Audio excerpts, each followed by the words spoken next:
Hey everyone, welcome back to Santorone Paint. I'm Manny and today we are continuing our Enslaved Minotaur series with episode 5. This time we are focusing on painting the bone and rope details, adding those final touches to bring out the texture and realism of the model.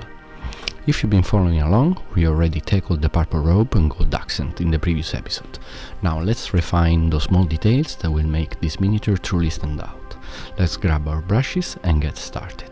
On step 1, we are base coating the bone and the rope, and we are starting with Zandri dust as our base color. Apply a thin, even coat all over the bone and rope details, making sure to get good coverage on the texture. A pro tip is to keep your paint thin and apply multiple coats if needed. This ensures a smooth surface without clogging the details.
Once our base coat is dry, it's time to add highlights and definition. Using Screaming Skull, mix 101 with Zandri dust.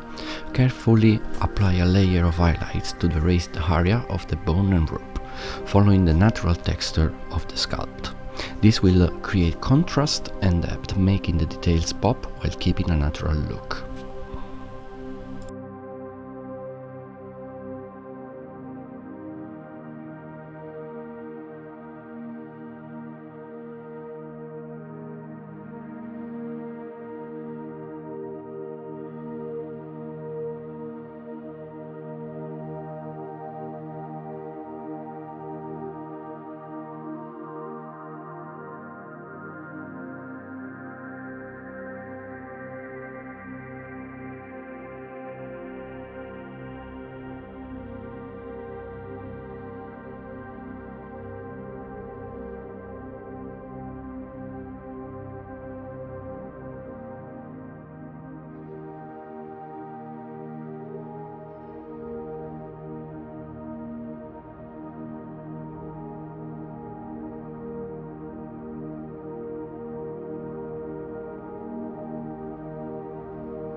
A pro tip is use a DryBrush technique on the rope to bring out the texture effortlessly.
Now, for our third step, we're gonna brightest the highlights with Screaming Skull, pure one.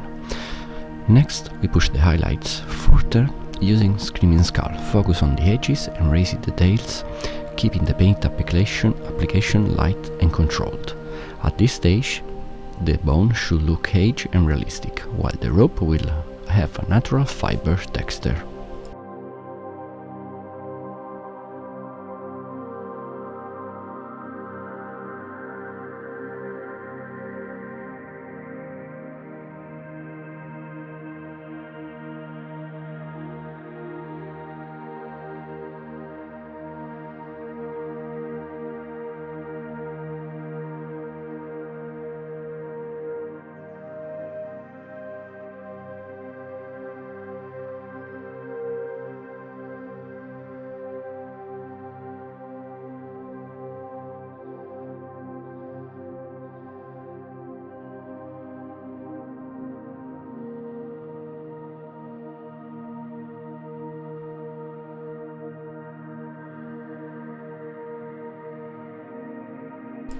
Enjoying this tutorial? Smash that like button, it really helps the channel grow and let me know you want more painting content.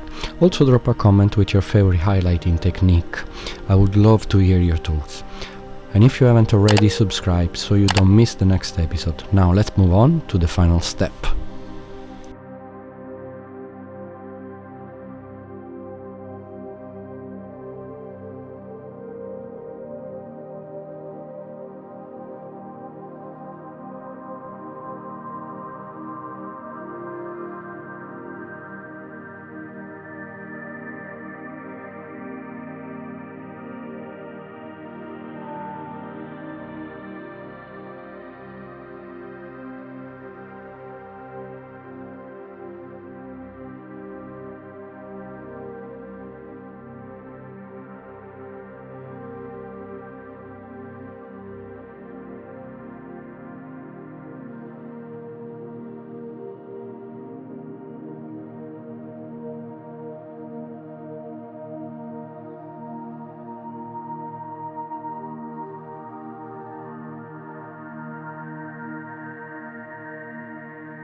from highlights to the sharpest edges of the bones and the most pronounced fiber angle.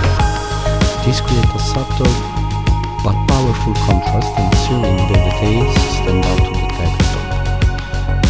A pro tip: remember, less is more. Overdoing white highlights can make the model look too stark. Just a few well-placed strokes will do the trick.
We have our Enslaved Minotaur forms and rope details are complete after the step. This small panel really bring the model together, adding the final level of reality. If you enjoyed this tutorial, subscribe and turn on the notification bell so you don't miss the next episode where we're gonna finish the Minotaur. We're getting closer